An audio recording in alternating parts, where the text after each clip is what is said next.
This is Daily Blast Live. We're talking about what you're talking about. You all ready for this? Dun, dun, dun, dun, dun. This is a sham. No. Nope. Y'all, just stop. Get real.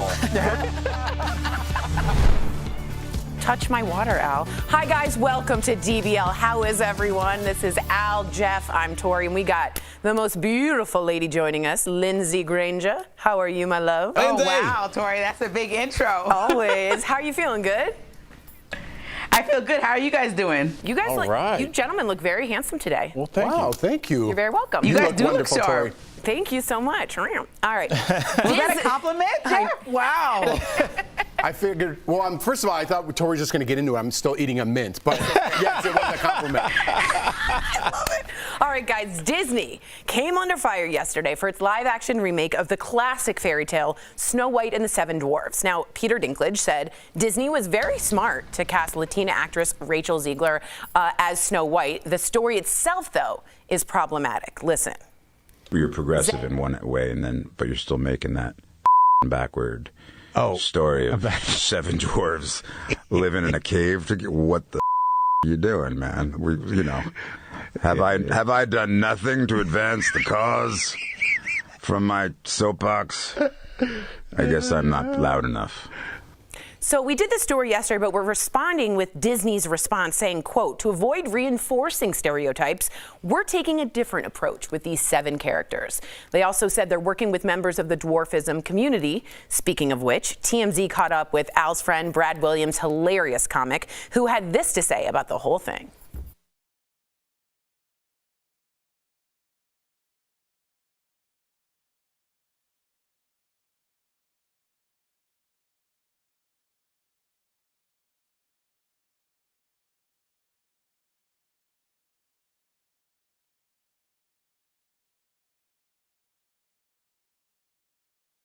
Bashful. Lindsay, what do you think about this? I think that was a great idea also. What do you think about all this and Disney's response?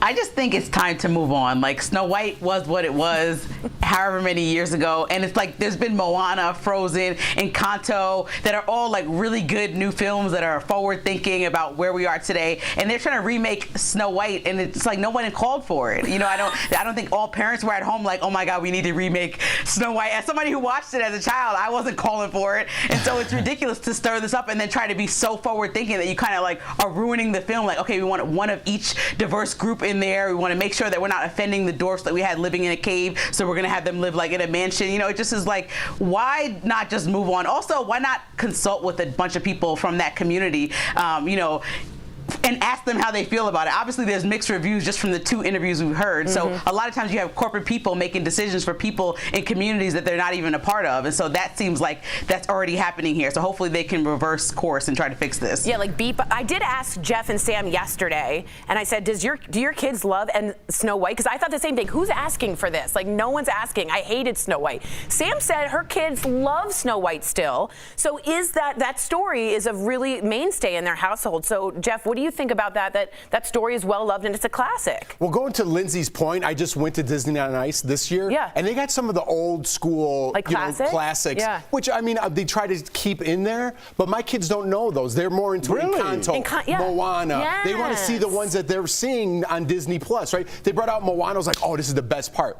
2 minutes. And then they did some Kiss the Green Frog for like 15 minutes. I'm like, what's up with that? You know, so I'm with Lindsay on that. We need to kind of push on. But the question is, do we get rid of those old classics? Right. Is there no place for them in history anymore? Do we not try to remake them? Do we not try to revise the story? Do we take the little people, make them average people, like I said yesterday, but then it becomes a weird thing of people just living in the woods. If you take away the dwarves, Snow White's homeless, running around the whole story's kind of weird by herself. So maybe come up with a new story. Encanto's wonderful. Right. It's a great, check it out on Disney. So far, 2 for Encanto. Yeah, it's so great, but it's like, but what do we do with the old classics? Do we wash them away, or do we learn from them if there's something that we can learn from? Al, I mean, Brad Williams is saying there's a spot for people like me in that movie. Absolutely, and you know, Jeff, I think the question you're asking is a question that they're asking themselves at Disney's executive headquarters right now, because people always say when we talk about movies, why are they remaking G.I. Joe? Make a new story. Why are you remaking Transformers, it's because that brand has already been laid out for 100 years, hardwired into everybody's brain. So do you want to come up with a new character named Marcy and try and to get people familiar with that story, or do you want to say Snow White and instantly everybody in the room knows what you're talking about? And they're also fictional characters. So now are we banning, I don't want to say that word. No, Disney's banned a lot of characters.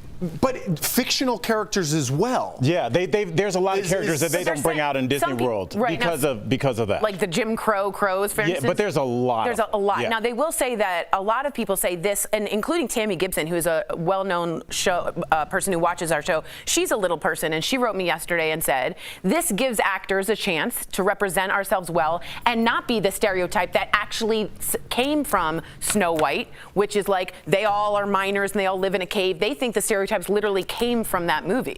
So it's interesting to see. It can be a plus and it can be a minus. It's the way they do it. I say just do a new story, but I might be wrong. But usually when you do a remake, people don't watch the remake more than the classic. Most times, I'll say 50% or more, people usually hate the remake. And so if they're going to do this over and it's not as popular as Snow White, the original, then it's a flop anyway, because people are going to source the original. Well, like you were asking, Jeff, people are still going to go back to that and see all the stereotyps in there. Yeah, You're right. Maybe say Snow White. Snow White. All right. Well, I don't. Okay. Neil Young is reportedly fed up with Spotify. He reportedly sent a letter to the streaming service demanding his music be removed. Now, he's upset over vaccine misinformation shared on Joe Rogan's podcast. The letter reportedly said he wanted all of his music off their platform because Spotify is spreading fake information about vaccines, potentially causing death to those who believe the, quote, disinformation. Jeff, what do you think about this? Why'd you go to me first? Because I know you like Joe Rogan. You listen to it. That's a stereotype. No, it's not. It's the truth. You're my friend. So that's also not true. Right? Here's the thing. Joe Rogan has become like this politicized guy, and if you like him, you're a Trumper, and you're on the. It seems a little crazy to me. I love Neil Young. I think some of his songs we were just talking about, Harvest Moon, but I don't like all of his songs. I like a lot of what Joe Rogan says. I don't like everything Joe Rogan says. This is not a good battle for Neil Young. Let me just put it that way.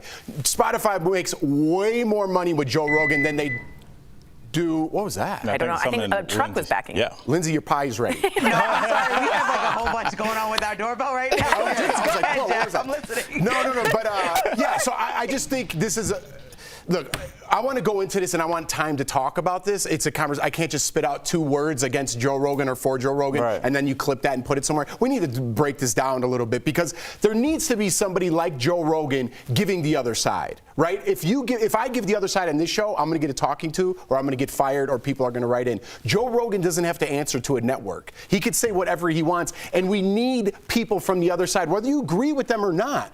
You need a different voice. You need someone to stand up to what the government is saying, because they're not always 100% true, and that's what I respect in Joe Rogan's case. Can I ask you a question? Please. What if some of the things that he's saying are wrong and can be deadly? And so I'm not saying I disagree.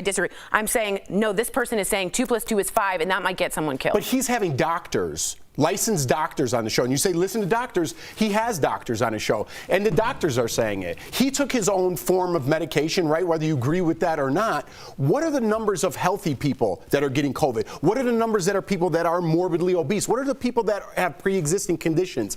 They're all different, right? And if we have a one-size-fits-all fix for all this, and by the way, I have to look at the camera and say, I'm triple vaxxed. Of course. But I'm still, we had this conversation yesterday, Tori. I'm still not really allowed to talk about in any way that disrupts the thinking of the vaccine mandate. And I'm triple vaxxed. I'm just saying, if there's more options out there, should I take vitamin D? Because 86% of the people that were in ICU were vitamin D deficient. Maybe that's something the CDC would like to share with us. Maybe get in better shape because the people that are being affected are morbidly obese or overweight. It's more detrimental to your health. We're not hearing these types of messages. Joe Rogan puts out some of this information from licensed doctors. So it might be right or it might be wrong, but we don't hear this in mainstream media, what Joe Rogan is saying, whether it's true or not. Lindsay? I also think that Joe Rogan is a comedian and a former UFC fighter. He's not a journalist or a doctor, and he doesn't claim to be. And I think when he has this show, maybe he should put a disclaimer at the beginning. This is an entertainment program, not a news program. I thought that was pretty obvious. But, you know, people have the option to listen to Spotify, just like they have the option to listen to PBS and, you know, read the New York Times like you do in the morning. You know, there are actual sources that provide and tell you that they're based off facts and reading, and the actual conversations happening on podcasts all over the world. He just happens to be one of the most popular ones with the platform. So trying to cancel him for having different interviews with people that you disagree with, you say it's leading directly to death, but also it's an option to listen to those people versus listening to. And I agree with both of you that Spotify, though, just like Twitter, can say, hey, this is disinformation. We're a private company. I'm shutting you down because you are giving false information to the viewers. That's Spotify's right to do, don't you think, Al? I mean, it's their right, but would they want to do that? Right. They're paying him a lot of money. He's bringing a lot of attention to their company. You know, I think Jeff and Lindsay are correct. I think there is a place for all of this to exist, because if you think about Neil Young saying, I don't want my material anywhere where there's disinformation, we'll take it off YouTube. Take it off the internet. I mean, anywhere where there is valuable information, there's probably some disinformation. For every doctor, there's goop. You know, so like you have to decide as an adult, and that's I think where we have to leave it. And we have a story coming up Yeah. that I also want to bring into this mix as well. Interesting. Yeah. All right. Let us know what you think on YouTube and on our app. Coming up, a children's museum closes because the adults were acting like children. Why the staff says the way they were being treated by parents became unsafe. Plus, an option to not get weighed at the doctor. These cards that are helping patients feel empowered to skip the scale. Closed captioning provided by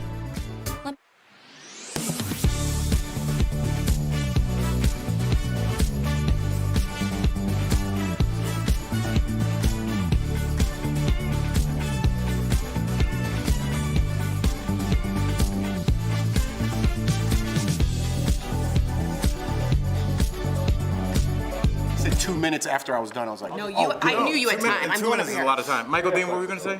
okay. We're doing behind the scenes. I was letting you go, Michael. You said there's a story you wanted to. So This I is could behind the guess scenes. how- Also, check so my Dak outfit's Shepard cute today.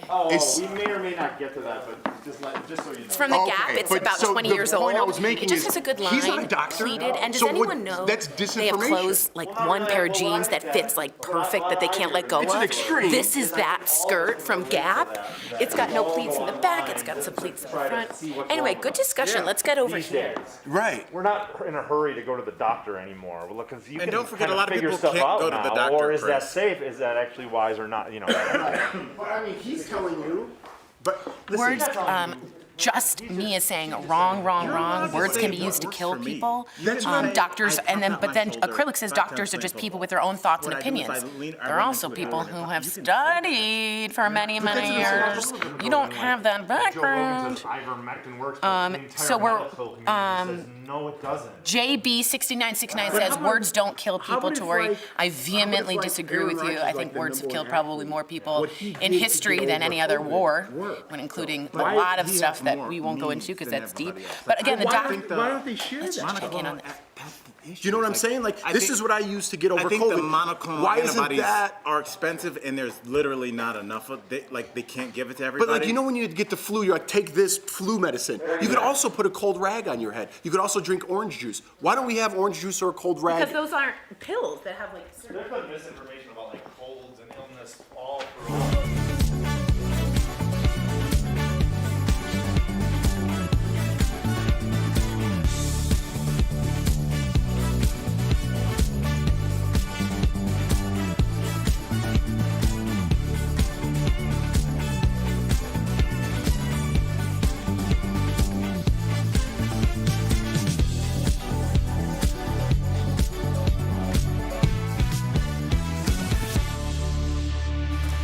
Welcome back. Do you get stressed out when you get on the scale? What about if you're at a doctor's appointment and you're in those flimsy little things, you know what I mean? Gowns? Yeah. You talk for a living. Yeah. Well, check out what some doctors' offices are putting in their waiting room. Okay, these are cards that you can hand your physician. They say, quote, don't weigh me unless it's really medically necessary. On the back, it lists reasons why, like most health conditions can be addressed without knowing my weight. I get stressed and it perpetuates, weight stigma. Okay, I don't like my weight. I don't like the scale. You guys all know that. I think this is hooey. You do. What do you mean? I think this is a little bit. First of all, and explain to our black viewers what hooey is. We don't ever use that under any circumstances. That's Lindsay. Have you ever met a person of color that said hooey and was allowed to stay at the barbecue? I'm at the cookout. No, it's not good. All right. I'm simply saying, use your voice.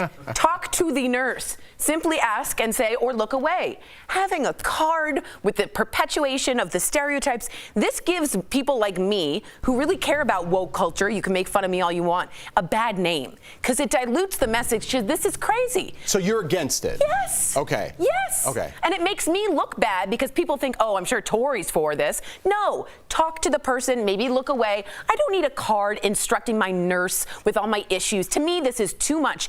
I need you to address real issues. This is not a real issue to me. Maybe I'm wrong. Lindsay?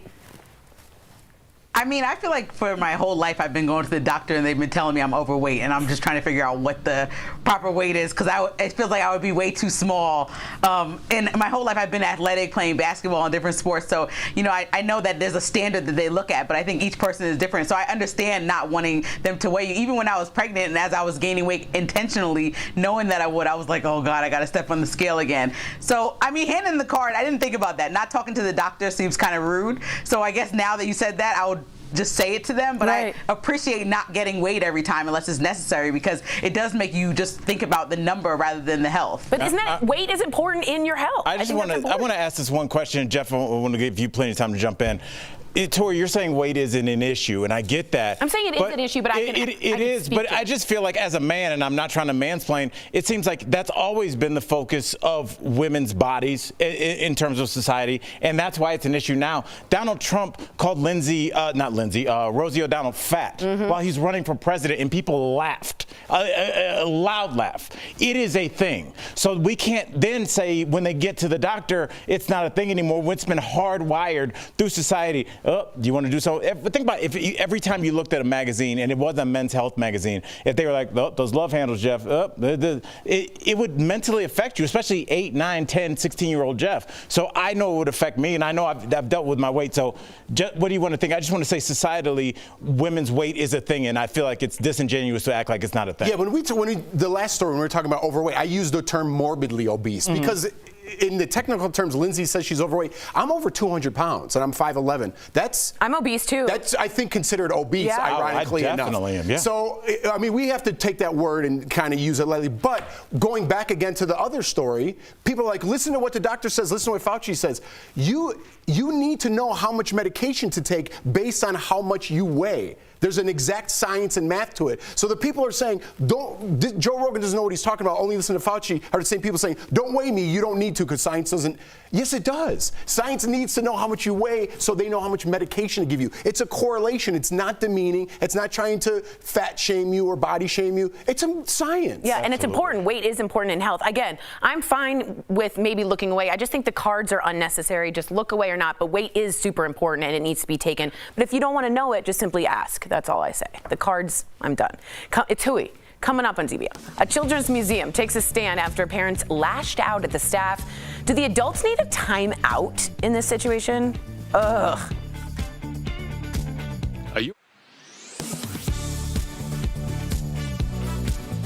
After Verify reported that both vaccinated and unvaccinated people can donate blood, we received a lot more questions about blood donations during the pandemic. Two of the most popular are, do blood donation centers sort blood by vaccination status, and are blood donation centers making sure they don't put vaccinated blood in someone who doesn't want to be vaccinated?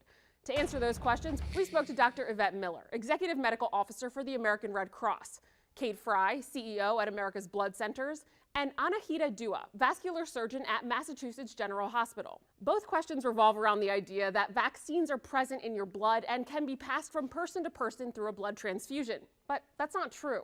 According to vascular surgeon Anahita Dua, quote, only the antibodies generated by the individual to the vaccine are in the blood, unquote. That's the same for all vaccinations, not just COVID-19. So let's tackle the first question. Do blood donation centers sort blood by vaccination status? Miller says no. We don't separate blood into vaccinated and unvaccinated. And I don't think any blood collection organization in this country does that. And Fry agrees, adding, quote, blood donations are not classified by a donor's vaccination status, given the absence of risk for transmitting COVID-19 or possible vaccine side effects, unquote. Question 2. Are blood donation centers making sure they don't put vaccinated blood in someone who doesn't want to be vaccinated?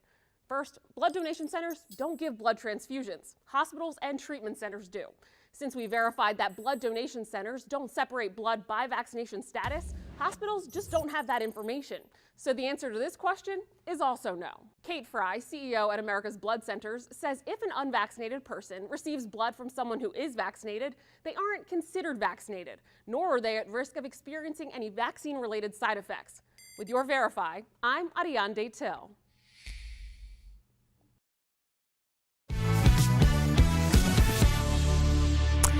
Welcome back. As we enter year 3 of the American consumer outrage, some businesses have just had enough and put their foot down. So right here in our backyard, the Children's Museum of Denver is temporarily closing because there have been so many angry and childish outbursts from adults who refuse to wear masks and are taking it out on the staff. The museum put out a statement saying the closure is to, quote, support our staff and bolster our policies with the hope of preventing this type of behavior in the future.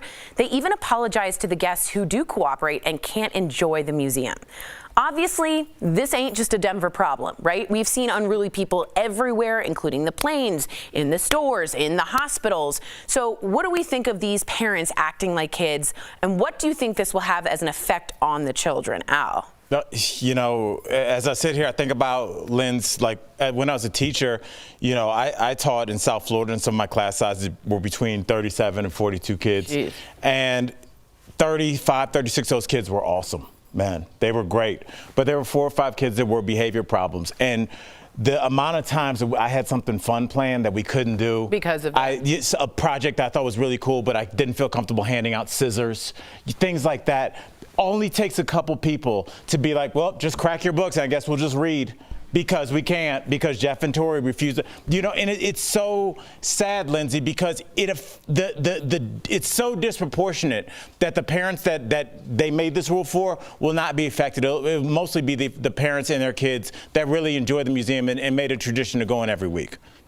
Liz, what do you think? I've been watching like shows like Coco Melon, Color Crew with Kinsley, and like all of them teach basics. And I have a 2-year-old niece. It's like, say thank you, say excuse me. And it's like these things that everybody learns as a kid. And I've been around some pretty polite kids. And then you have adults that are like acting like Benjamin Button and like regressing, you know, in just maturity, like taking off the mask. Or even if you talk about the plane, before the mask, it was just people that had no manners rushing past people, which I know Jeff hates, when they don't wait their turn to leave the plane. It's like, wait your turn is a basic lesson. And so I don't understand when adults don't know how to act, causing like a problem for everybody to do things. It's already a tough time to get around and spend time with your family and stay safe now. And so people acting even worse, it just like seems ridiculous. Seems like you would have spent some time to be reflective since we were in the house for almost a year, most of us that were fortunate enough to be, to sit with ourselves and think, and really everything was closed. So how do you come out of that acting worse? It just seems like when I read those studies, I'm really confused. Yeah, don't we live in a society? Like, what happened to that? Society. I say it once a week at least here, right? Well, I don't say social media. I just say, when do they go wrong? Right? We learn right from wrong, and all of a sudden we're in this society now. They're like, I don't have to follow the rules. Yes, you do. We have this one size fits all for everybody. We almost need to run this country like a prison. There's prisons for good behavior where you get more privilege, and there's prisons that if you want to keep breaking the rules, you're going to be in solitary confinement at some point. Right. And we almost have to run America like that. Are you willing to just leave your mask on? No questions? This place is for you. If you're 50-50, this place is for you. If you're not going to wear a mask, this place is for you. It's like that's almost where we're headed. Wow. Remember, guys, moral guidelines, society, work together. We'll be right back. Promotional consideration is brought to you by Kids. Posts on social media claim anyone who receives more than $600 in transactions from cash apps like Venmo and PayPal will face a new tax. Now people are concerned that rent payments and dinner reimbursements sent through the apps will also be taxed. Verify viewer Tina asked, next year will I be sent a 1099 for using money apps like Venmo and Zelle after $600 worth of money has been sent to me? So is that true? Let's verify. Our sources are Steve Rosenthal, a senior fellow at the Tax Policy Center at the Urban Institute, David Super, a tax law professor at Georgetown University, and the American Rescue Act of 2021. Let's start with the current law. Individuals owe taxes on any income earned over $600, including if you're paid via app. Since 2008, Cash Apps have been required to send 1099-K forms to customers who use the apps to receive income more than $20,000 and have 200 transactions or more in a calendar year. But Steve Rosenthal says lawmakers thought that threshold was too high to successfully capture all reportable income that would help close the tax gap. Relatively few 1099-Ks were sent out. But next year, the threshold is going to be much lower. So what changes on January 1st, 2022? Well, that's when the threshold drops to $600 and there's no transaction minimum. Now there are going to be many more 1099-Ks reported. That does not mean just because you receive an information report that you have taxable income. If you receive more than $600 from a friend or family member as a gift or reimbursement, like shared utilities or travel costs, Rosenthal says you may receive a 1099-K form from the app, but you won't have to report the transaction to the IRS as an earning. According to David Super, a tax law professor at Georgetown University, quote, "This proposal does not change what is taxable or what is deductible. It merely seeks to achieve more honest reporting about what income is received and what deductible expenses are made," unquote. So we can verify this claim as true. You likely will receive a 1099-K from a money app if you receive more than $600 on the app in a year, but that doesn't mean you owe more taxes. With your Verify, I'm Ariane Till. Winter weather is one of the main causes of the dreaded pothole. That's because roads are more than just the asphalt on the surface. That's just the top layer. Underneath is a thick layer of rocks and soil. Sometimes when it rains, that water can seep below the asphalt. When freezing temperatures hit, the water under the road's surface expands, shifting stuff around. And when it melts, the pressure from something like, say, a car can cave in the pavement, creating a pothole. It gets really bad when you get into a cycle of freezing and thawing. The afternoon sun can melt the water while colder temperatures at night freeze it again. It creates a cycle where the subsurface of the road is constantly shifting and can create some pretty massive potholes. And while salt can help keep ice and snow off roads, it can also make the pothole problem worse. That's because it lowers the freezing temperature of water, which means you can sometimes increase the frequency of the freezing and thawing cycle when extreme cold hits. All this can lead to a pretty bumpy ride by the time spring arrives.